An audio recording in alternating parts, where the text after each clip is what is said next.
जय हिंद दोस्तों। आइए आज हम डिस्कस करेंगे सारे शॉर्टकट रिजल्ट्स लीनियर अलजेब्रा के। तो पहले मैं स्टार्ट करूंगा यहाँ से मैट्रिसेस से। मैट्रिसेस सारे रिजल्ट डिस्कस करूंगा, उसके बाद सारा हम स्टेप बाय स्टेप सब सारे पार्ट को डिस्कस करेंगे। ये मेन मोटिव इसका है ये डिस्कस करने का, ताकि आपको एट शॉर्ट लास्ट टाइम आपको क्विक रिविजन करने में आसानी हो, क्योंकि बहुत सारे क्वेश्चन नेट गेट जैम में जो कि आते हैं डायरेक्टली रिजल्ट बेस आते हैं, ताकि जो क्वेश्चन आते हैं आपको क्वेश्चन छूटे ना ही, इसलिए मैं वीडियो बना रहा हूँ। तो आइए स्टार्ट करते हैं पहले मैट्रिसेस के बारे में। तो मैंने यहाँ पे स्क्वायर मैट्रिक्स लिया है। और एक चीज़ हाँ याद रखना कि कभी भी क्वेश्चन में पूछ देता है कि कोई फील्ड डिफाइन ना हो, किसी मैट्रिक्स के बारे में बात किया, अगर मैं फील्ड के बारे में नहीं बात किया कि वो रियल है कॉम्प्लेक्स है, अगर कुछ बात नहीं किया तो आपको जनरलाइज केस में कॉम्प्लेक्स फील्ड ही लेना है, याद रखना। तो हमने यहाँ पे जनरलाइज में लिया है कि ये हमने क्या लिया, स्क्वायर मैट्रिक्स लिया है एन क्रॉस एन की। तो थोड़ा हम इसके बारे में बात करेंगे, इसके बाद फिर हम स्टेप बाय स्टेप आगे बढ़ेंगे। तो ये स्क्वायर मैट्रिक्स है और इसमें हमें पता है कि जो ए टर्म है हमारा, ए टर्म है A11, कभी कभी इस पर भी क्वेश्चन आ जाता है, इसलिए हम डिस्कस करते हैं। जो ये डायगोनल पार्ट है, जो डायगोनल पार्ट को क्या बोलते हैं हम लोग यहाँ से, कि ए पार्ट हमारा प्रिंसिपल ये डायगोनल लाइन है। क्या है ये? है प्रिंसिपल डायगोनल लाइन। ए पार्ट प्रिंसिपल लाइन, उसके ठीक नीचे जो लाइन, उसके जो ठीक नीचे लाइन है क्या है, जो इस लाइन को हम इस लाइन को कवर करते हैं यहाँ पे, ए वाली जो लाइन आती है A21 और ये वाली A32, ये सब लाइन जो है ये हमारी क्या है, सब डायगोनल लाइन, सब डायगोनल लाइन, सब डायगोनल लाइन। और इसके ऊपर जो है, इसको ऊपर जो है, जो इसके ऊपर जो वाली लाइन है, ये वाली पार्ट, ये वाला पार्ट, इसको बोलते हैं super diagonal line, super diagonal line. ये तीन लाइन है। कभी पूछ देता है यहाँ से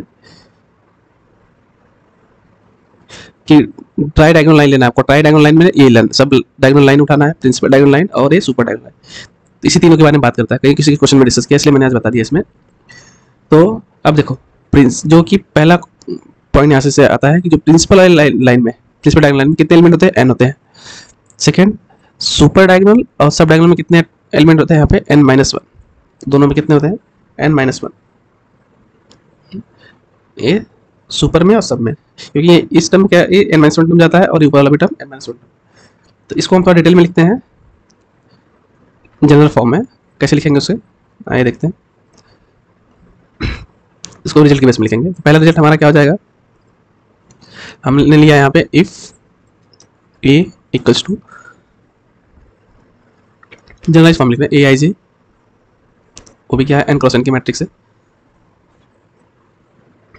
और यहाँ पे हम अगर ai लिखना है, where i equals to 1 2 up to n, ai में क्या हो गया, ये तो डायगोनल हो गया, प्रिंसिपल डायगोनल लाइन।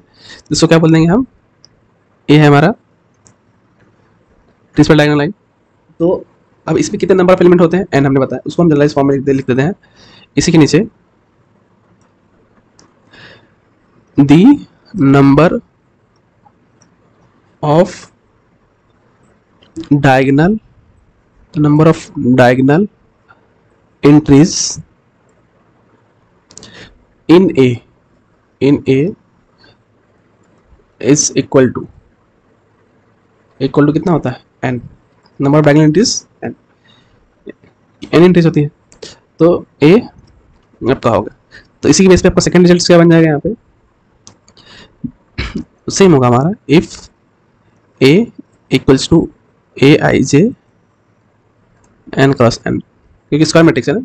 और हम इस पे लिख दे सिर्फ यहाँ पे देखो ai n i प्लस 1, फिर अगेन i को कहाँ से स्टार्ट होगा, ये डायगोनल के ऊपर वाली बात हो रही है, डायगोनल के ऊपर वाली लाइन की बात हो रही है। तो ये कहाँ से स्टार्ट होगा, 1 से लेके अप टू n-1 तक।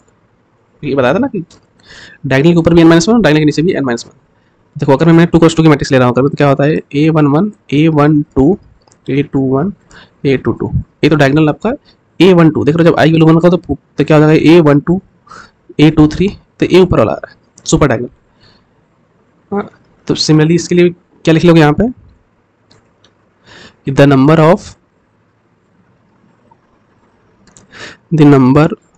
Of super diagonal entries super diagonal entries in A is equal to कितना होगा यहाँ पे n-1 अगर मैं देखना है तो देख लो, अभी मैंने 2x2 लिखा था, 2x2 में कितने होते हैं, तो n की वैल्यू 2 पुट करोगे कितना 1, तो यही मिला था a12, तो ये मैंने जनरलाइज वे में। तो सिमिलरली अब सब डायगोनल के नीचे लिख देते हैं। थर्ड रिजल्ट क्या हो जाएगा, same, if a equals to aij, कैसी मैट्रिक्स है, स्क्वायर मैट्रिक्स है, यहाँ पे क्या लिखना, ai and i माइनस 1। आप ऐसे लिख रहे हो ना, तो फिर इससे बेटर होगा कि आप ऐसे लिख लो, क्योंकि +1 में लिखे हो तो आपको कन्फ्यूजन ना हो जाए। तो ai + 1 and i, same i कहाँ से रन करोगे आप, 1 से लेके n-1, तो ऐसे लिख लो। ये 2-1 हो जाएगा, 3-1 3-2 ऐसे कर करके हो जाएगा। तो सिमिलरली इसके लिए भी कैसे लिख लोगे, the number of sub diagonal entries in A is equal to कितना होगा, n-1। ये तीनों पार्ट हमने कवर कर लिया यहाँ पे। और एक अब अगला रिजल्ट लिखते हैं यहाँ पे मैट्रिक्स में ही, चौथा,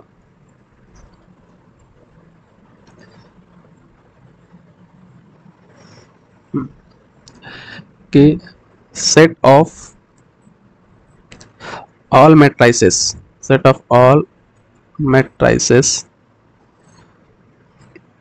ऑफ ऑर्डर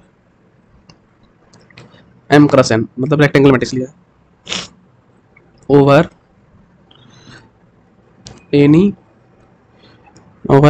फील्ड मैंने f ले लिया। f आपका क्या हो सकता है, आइदर कोई r या c, is an abelian group, क्या होगा, is an abelian group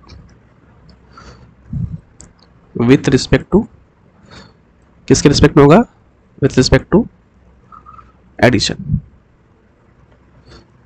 addition, में ये आपका फॉर्म कर जाएगा एबिलियन ग्रुप। ये 4 रिजल्ट। फिफ्थ रिजल्ट क्या है, हो सकता है यहाँ पे, two matrix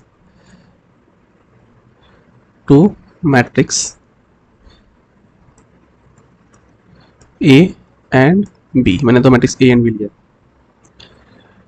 are said to B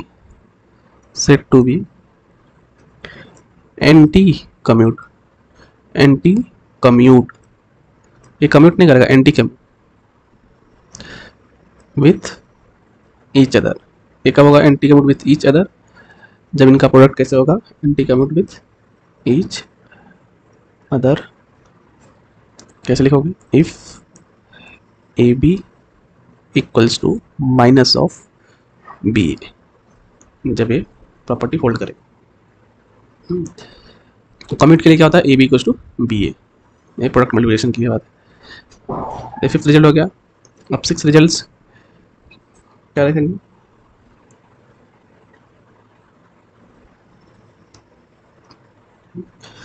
अब जनरलाइज वे में लिख रहे हैं यहाँ पे। देखो, जो मैट्रिक्स मल्टीप्लिकेशन क्या होता है, कम्युनिटी होता है, ये तो नहीं होता है हमेशा।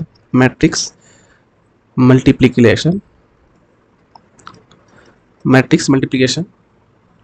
need not be commutative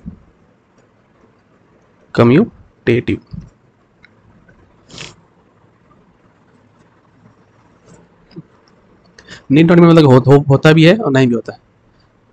तो होता वाला एग्जांपल्स आपको मिल जाएगा, नहीं होने वाला हम बता देते हैं। जैसे हम एक अगर मैट्रिक्स आप ले लो, स्क्वायर की मैट्रिक्स 1 0 0 एंड बी की मैट्रिक्स ले लो आप 0 1 0 0, तो ए बी करोगे तो क्या मिलेगा, यहाँ से आपको ए बी क्या मिलेगा, इसका मल्टीप्लाई से करोगे तो 0 0 मिल जाएगा। एंड बी ए का मल्टीप्लाई करोगे तो क्या मिलेगा आपको, ये तो पहले 0 मिलेगा, इसका करोगे तो क्या मिलेगा, ये 1 0। ये दोनों इक्वल नहीं, ये कम्पिटिटिव नहीं होता। नहीं होने का मैंने बता दिया, और होने के लिए तो फिर आप फाइंड आउट कर लेना। पर जनरल वे में कम्पिटिटिव हमेशा नहीं होते। तो इसका एक काउंटर एग्जांपल है। तो 7th रिजल्ट देखते हैं। हाँ 7th रिजल्ट में अभी देखो, अगर मैं a into B equals to null matrix मिला आपको, नल मैट्रिक्स आपका सेम होता है, अगर मैं 2x2 की फॉर्म में लिख रहा हूँ मतलब ये नल मैट्रिक्स है 2x2। देन इफ ऐसा हुआ, then either a equals to 0 और b इक्वल्स टू 0, ऐसा होगा क्या, तो आपका आंसर होगा नो। इसके एग्जांपल के लिए मैंने ऊपर दे दिया काउंटर एग्जांपल। देखो इनका प्रोडक्ट 0 है पर a और b नॉन जीरो। यहाँ पे 0 मतलब यही होगा कि ये नल मैट्रिक्स की बात कर रहे हैं, आप ये नल मैट्रिक्स, ये इसकी नल मैट्रिक्स की बात कर रहे हैं, but A B null matrix नहीं है, बी भी नहीं। तो काउंटर एग्जाम्पल मैंने ऊपर दे दिया है 7 का जी। ये और 8th रिजल्ट, 8वां रिजल्ट जो है, ये 8वां रिजल्ट बहुत इंपॉर्टेंट है, ये 8वां स्टार मार्क है ना।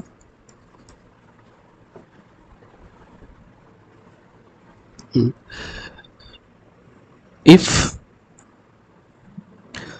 सम of the element, if some of the elements in each, याद रखना है वर्ड, इन ईच रो और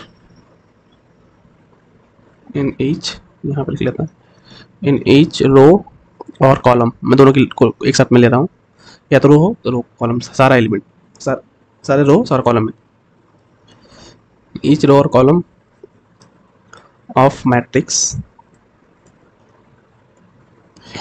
ऑफ मैट्रिक्स हमारा क्या होगा, square matrix A I J, square matrix का ए। इसका मीनिंग क्या है कि sum of the elements in each row और कॉलम, मतलब हर एक रो का सम ए हो या तो हर एक कॉलम का सम ए हो, इसका कहने का मीनिंग ए।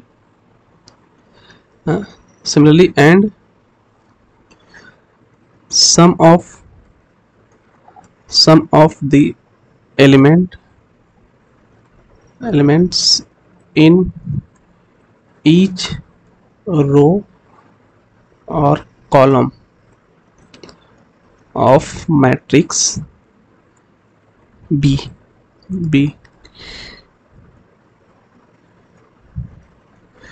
is क्या होगा, B। सेम B में सारे रो का सम या तो B हो या तो सारे कॉलम का सम B है।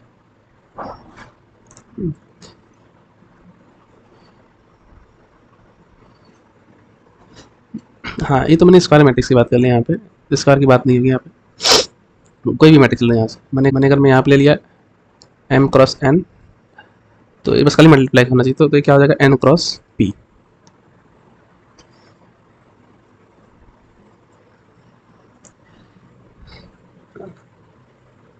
ये n क्रॉस p का बनेगा इस b।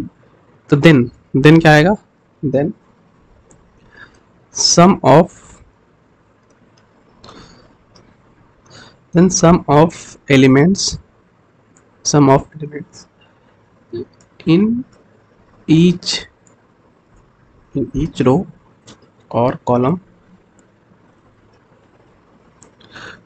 of AB क्या होगा, A इंटू बी। मतलब देख रहे हो इसका स्टेटमेंट क्या है कि ए मैट्रिक्स है जिसका या तो रो सम या तो कॉलम सम सबका ए होगा, और जो मैट्रिक्स बी है उसका भी सारा रो सम या तो सारा कॉलम सम बी है, तो उनका मैट्रिक्स मल्टीप्लिकेशन ए बी का भी रो सम और कॉलम सम क्या होगा, ए इंटू बी, क्योंकि a matrix multiplication M into N and N into P, तभी मैट्रिक्स का मल्टीप्लिकेशन पॉसिबल है। ये चीज़ होना चाहिए तभी पॉसिबल है, अगर मैट्रिक्स मल्टीप्लिकेशन ही पॉसिबल नहीं है तो आप कैसे कर पाओगे यहाँ पे। तो इसलिए ये रिजल्ट बहुत इंपॉर्टेंट है, क्योंकि इसके बेस पे भी क्वेश्चन आते हैं एग्जाम में। तो ये हो गया 8वां, और अब 9वां रिजल्ट देखते हैं। तो 9th रिजल्ट क्या है, हाँ इफ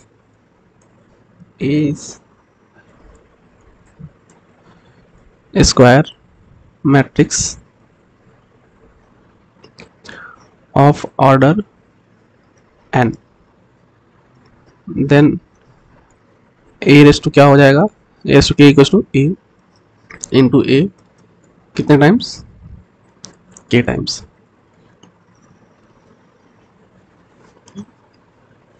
ये तो इसी की बेस पे जो 10th रिजल्ट है ये भी इंपॉर्टेंट है, ये भी याद रखना। If sum of the elements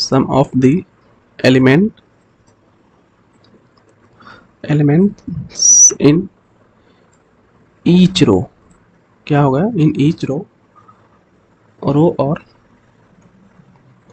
column of a square matrix, यहाँ मैंने मेंशन कर दिया है कि जो मैट्रिक्स होना चाहिए हमारा of a square matrix A equals to, लिख लेता हूँ, square matrix A is A, देख रहे हो, इस sum of the elements in each row और column of a square matrix is A, then sum of the elements in each row or column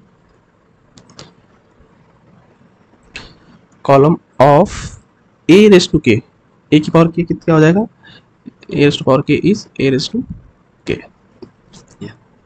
देख लो 10th results क्या है, if sum of the elements in each row और column of a square matrix A is A, then sum of the elements in each row और column of A raise to k is A raise to के।